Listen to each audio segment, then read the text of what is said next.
You are now listening to Vigilantes Radio, presented by the Only One Media Group. This is the people's choice for quality interviews, celebrities, and special guests. Hosted by Demetrius Dinny Reynolds.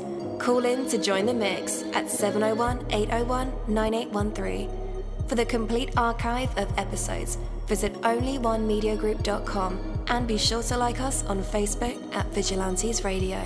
We welcome all. Enjoy the show.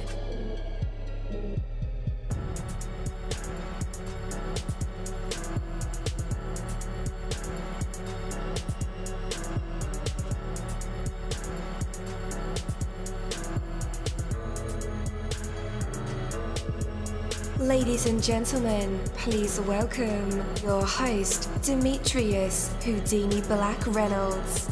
Enjoy the show. Hello, and good morning. Welcome to another incredible episode of Vigilantes Radio Live right here on iHeartRadio.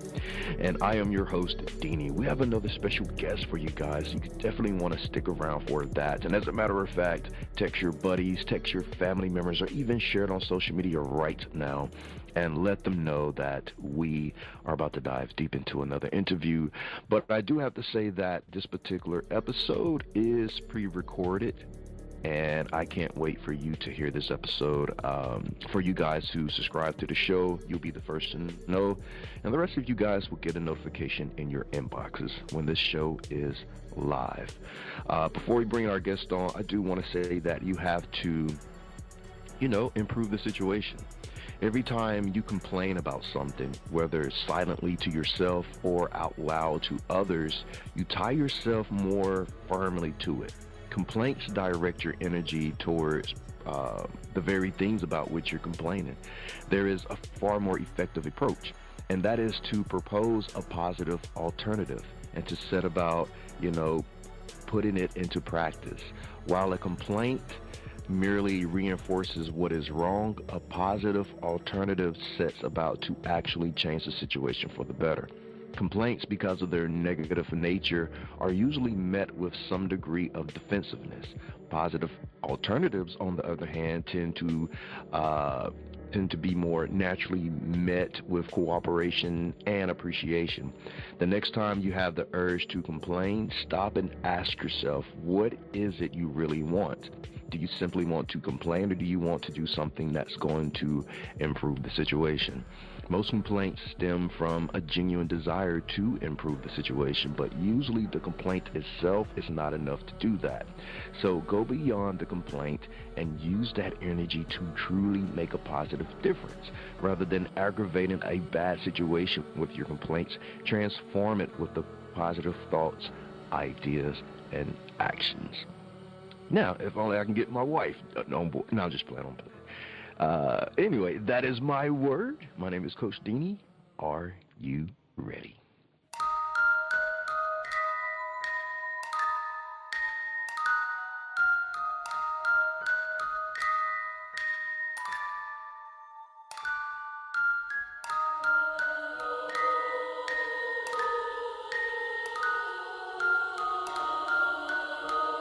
You're live in the mix. Let's get this started.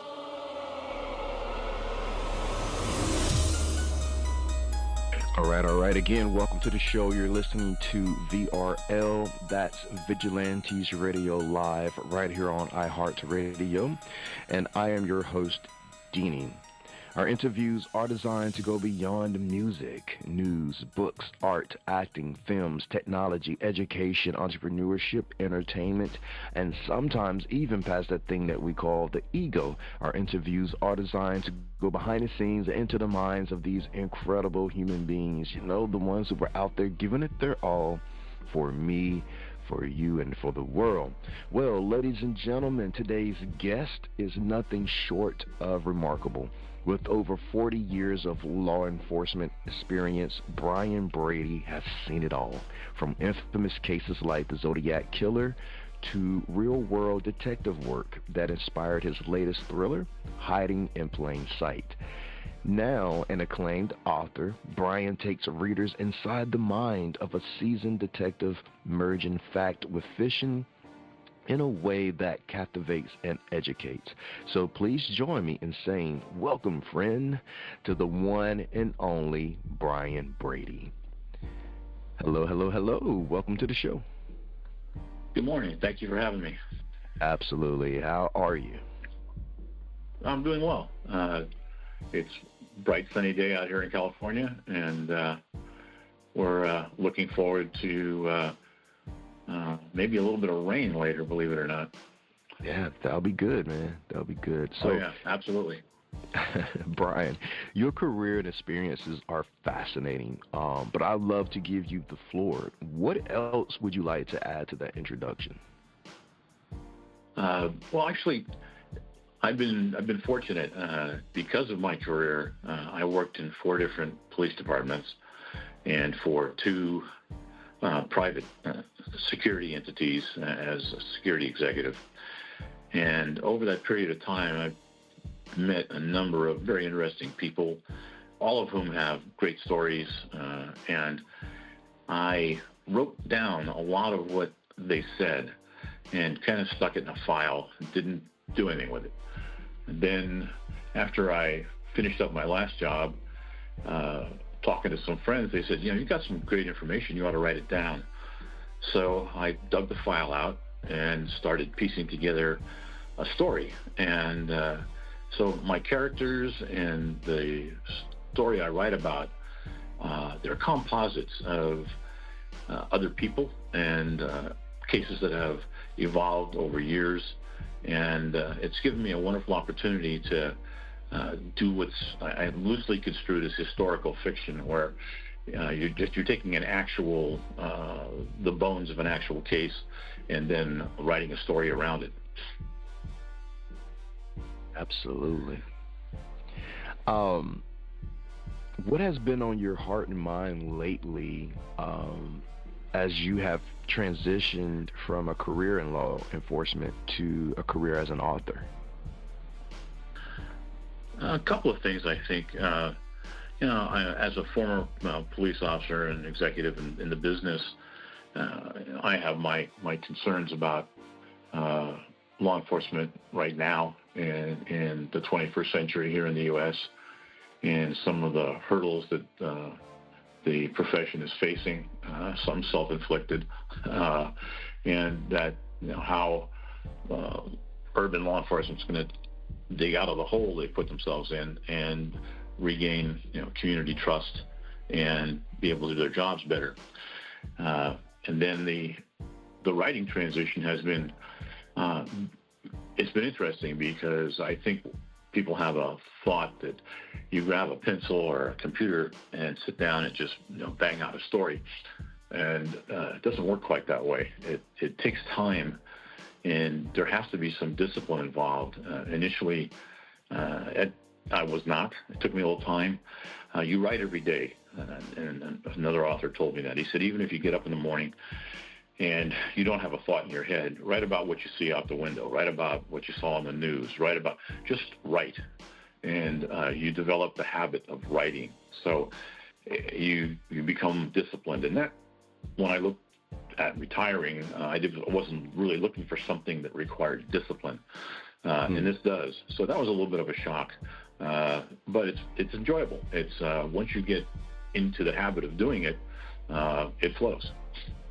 Yeah, that would shock me too, that there will be some level of discipline required to continue this journey of an author.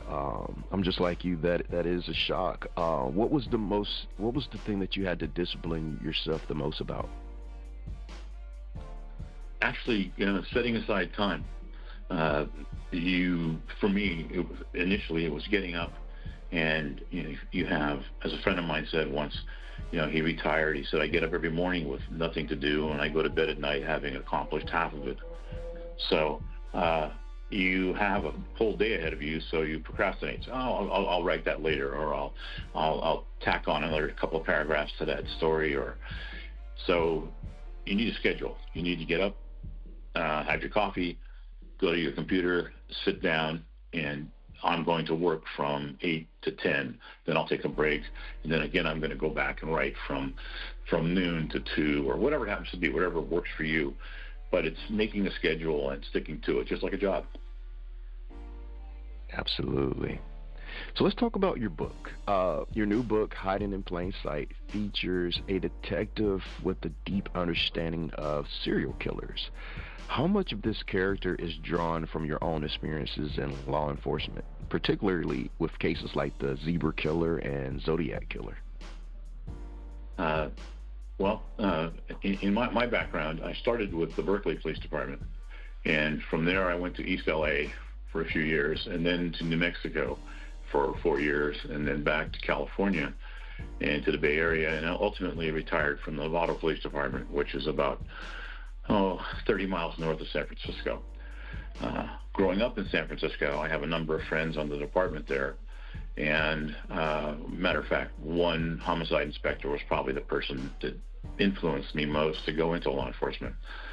So I had the wonderful opportunity of knowing those homicide inspectors who worked all of those famous San Francisco cases, and they allowed me to travel with them, to go to crime scenes, to sit in the office and be a fly on the wall and learn the trade. So for me to learn how to be a good detective, I learned from these guys and ladies who worked the job, and they were generous. They were not condescending at all. They shared their stories, their information, and I took that and I've used that. The story, the actual case, Hiding in Plain Sight, actually is a case that I worked on, a 13-year-old girl who was kidnapped and sexually assaulted and ultimately murdered. And so I've used that as I said earlier, the bones for the story. And then you blend in the characters, the San Francisco inspectors who worked the homicide detail, who worked the case. Yeah. So I guess that television version of Detectives isn't quite true. Normally we don't solve a homicide in 42 minutes with 3 commercial breaks. Yeah. So, and people have come, the CSI show, when I worked at Universal Studios, the CSI Vegas show shot on our property. They were, even though they were a CBS show, they rented sound stages from us. And, you got to know the people on the show. Very nice, great people. And they, in that show, put, DNA evidence out in front of the general public. So people expect you to get a blood sample or a hair at a crime scene, and 15 minutes later, you've identified the suspect.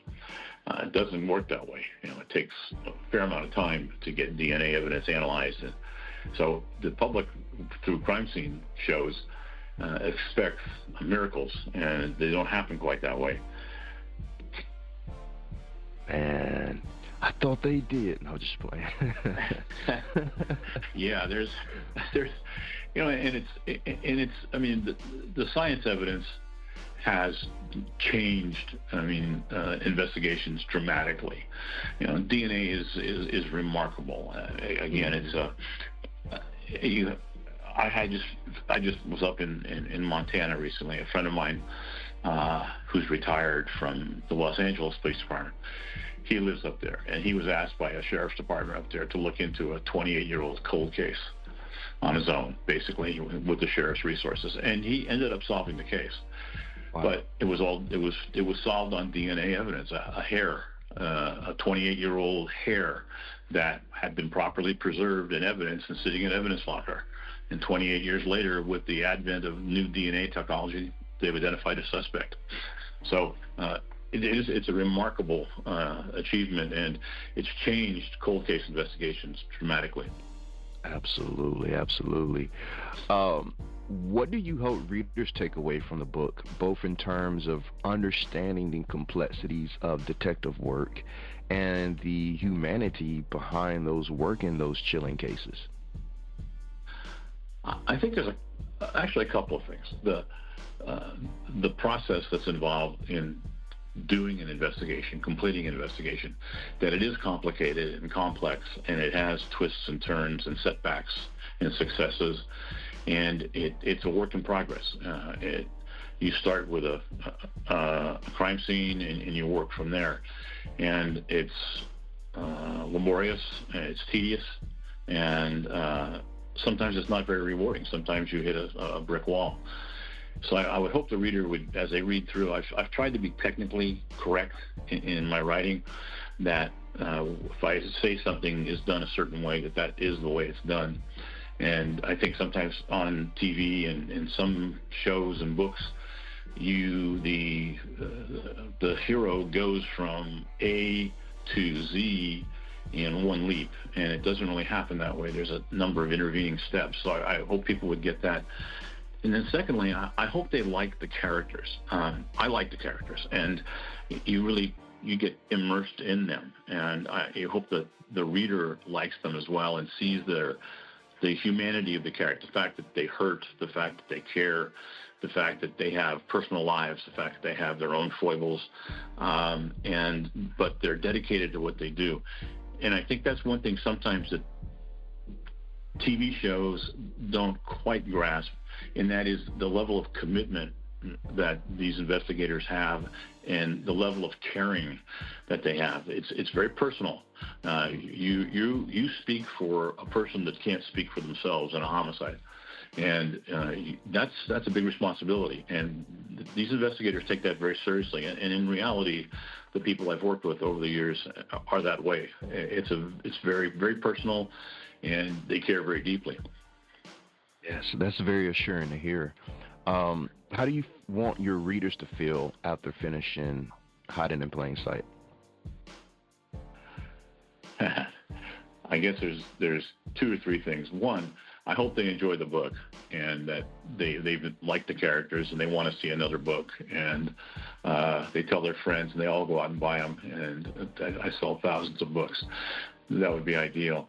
And then I would like somebody who reads the book to say, gee, I work for Netflix, and that'd make a great series. And then I could be like Michael Conley and Harry Bosch and have my own TV show. But kidding aside, I want them to like the book and the characters and to look forward to another book. And if they do, I'm working on the third book on that series, and it's just about done.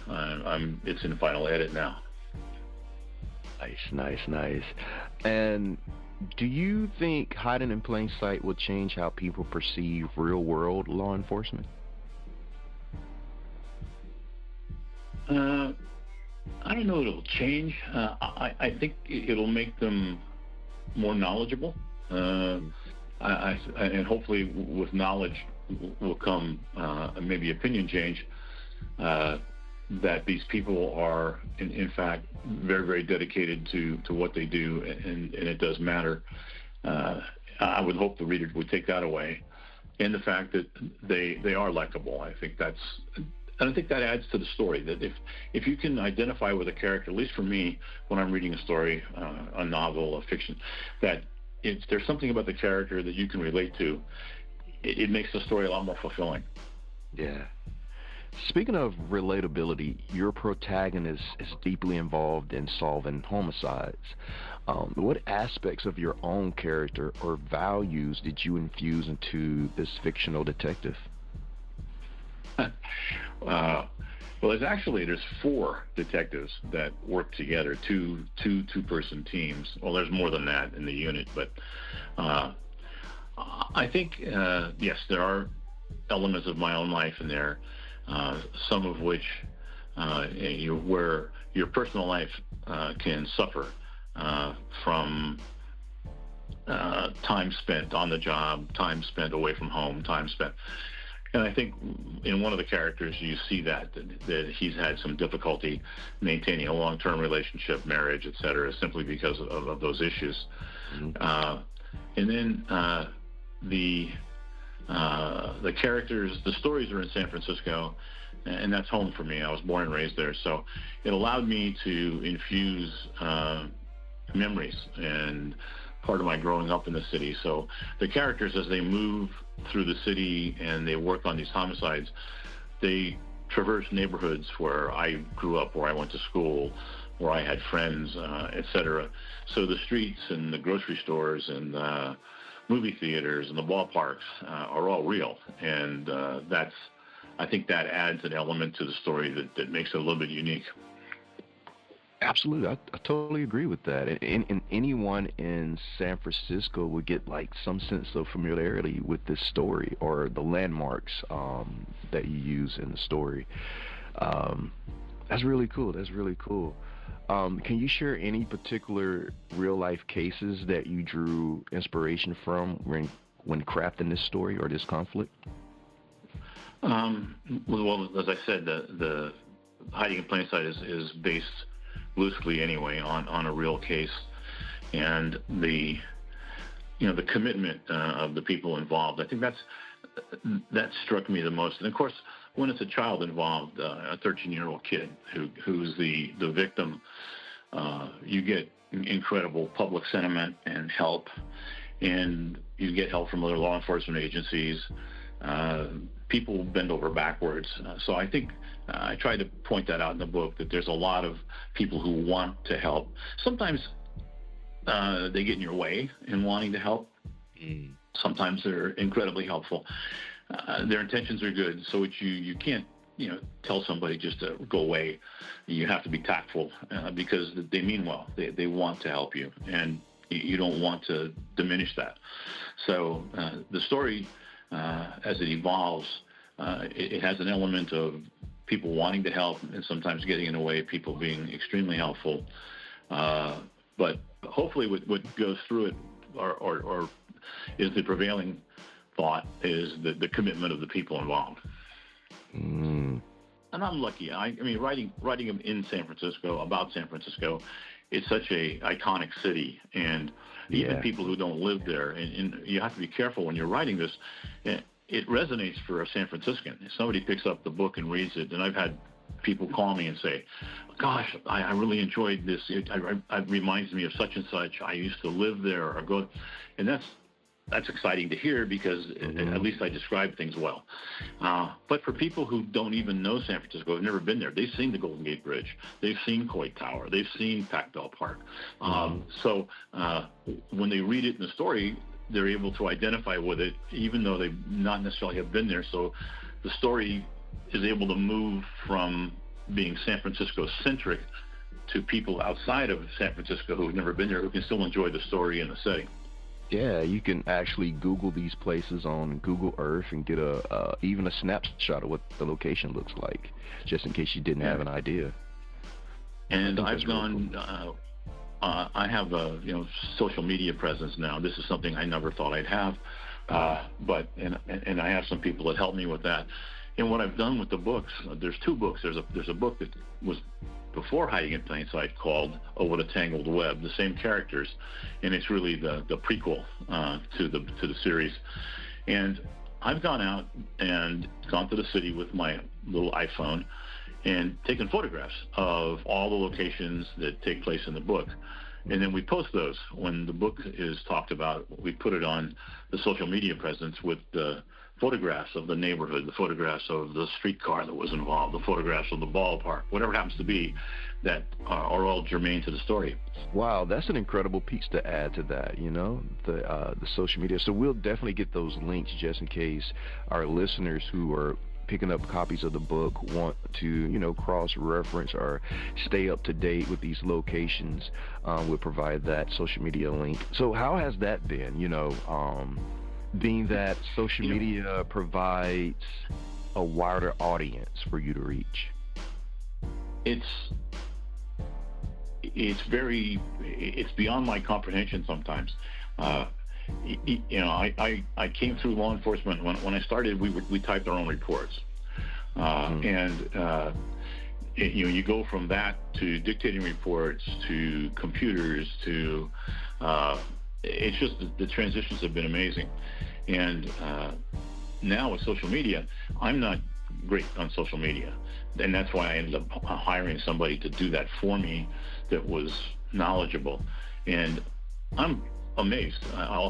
He'll send me a note or saying, I just posted this, and so I'll go to look for it, and all of a sudden there's a picture from the story, and there's 10 comments or something from people all of a sudden that are looking at it, and it's the breadth of social media and the ability to touch so many people. It's amazing.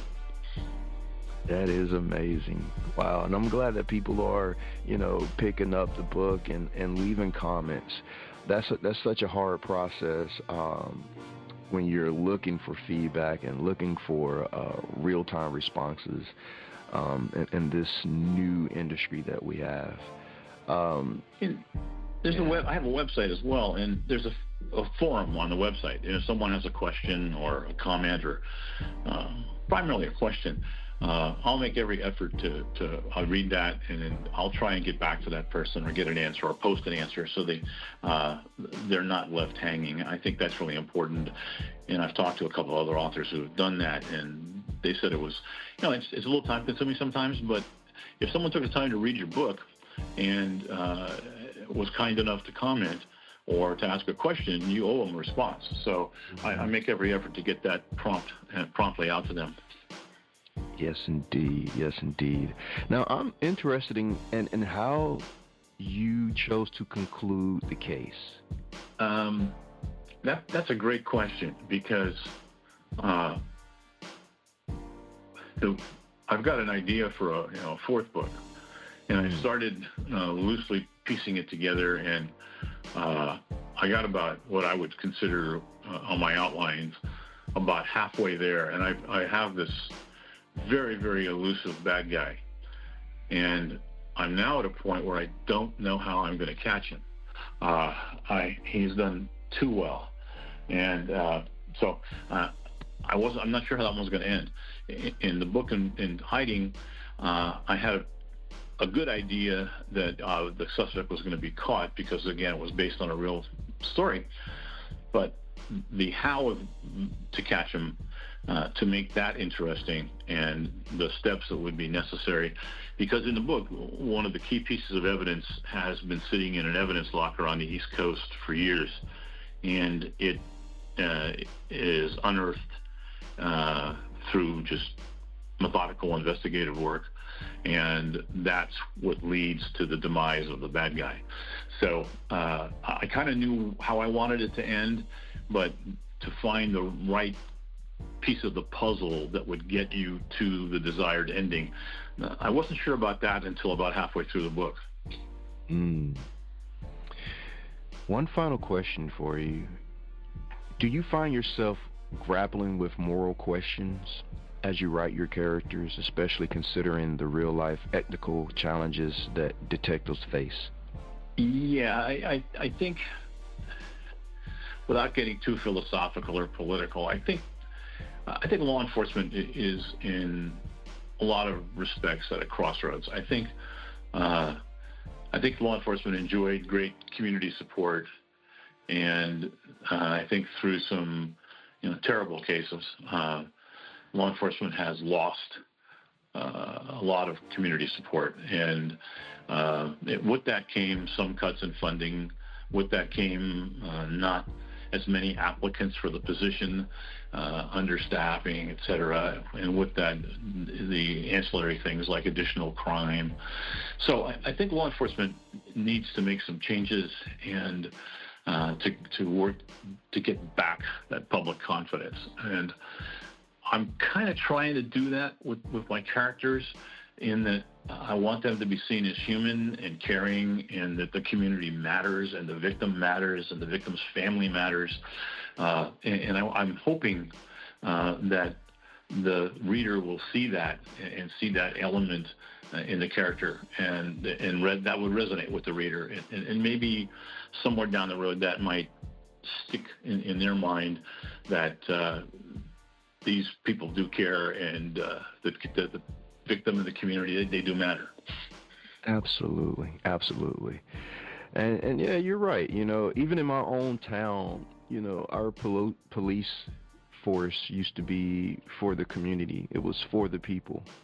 And I'm not sure what happened over the years, but it became more government initiative, government driven, and the community kind of pulled their support. So you know how that goes.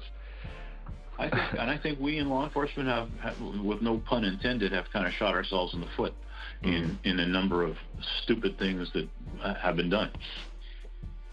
Yeah. Hopefully, we'll come to better times, better situations and partnerships between the community itself and police force. I truly hope we can get back to that one day. I agree with you, because it's absolutely essential. Without the community, we're helpless. And with the community, we can actually do great things. Yeah, and without the police force, the community is helpless. It's an essential partnership. There's no question.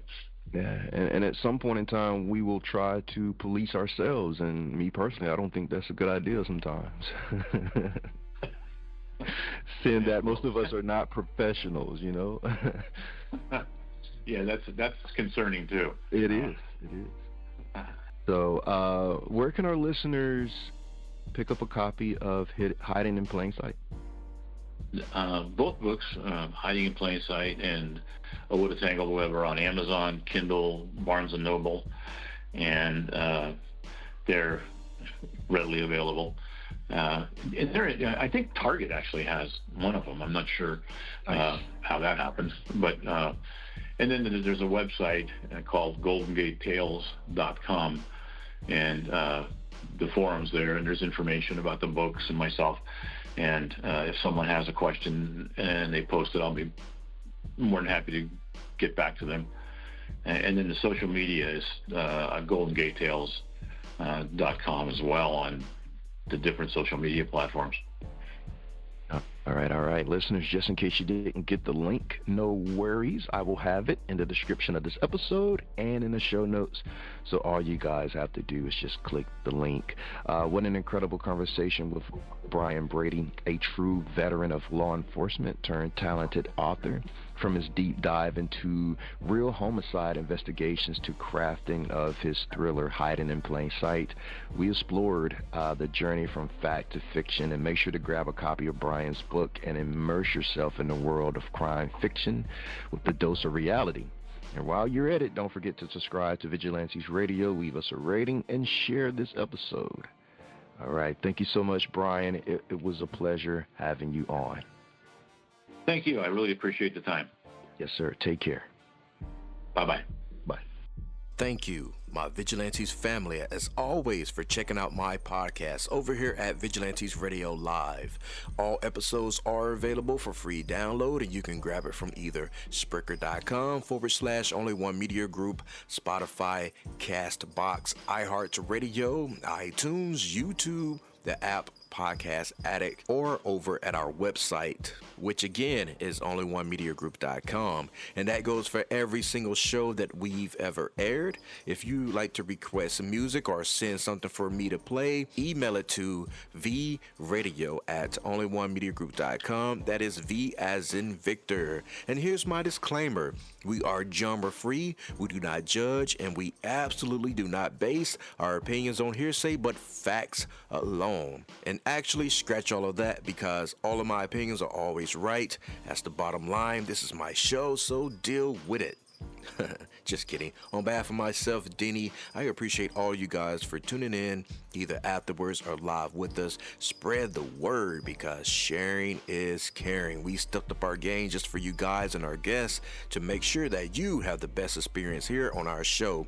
Be sure to connect with me on Facebook, Twitter, Instagram, Tumblr, Snapchat, TikTok, at all social media sites, as well as Spreaker, YouTube. We always follow back. Okay, well, just remember to put yourself into everything that you do and never stop investing in yourself. Peace, love, grilled cheese, and talk with you later.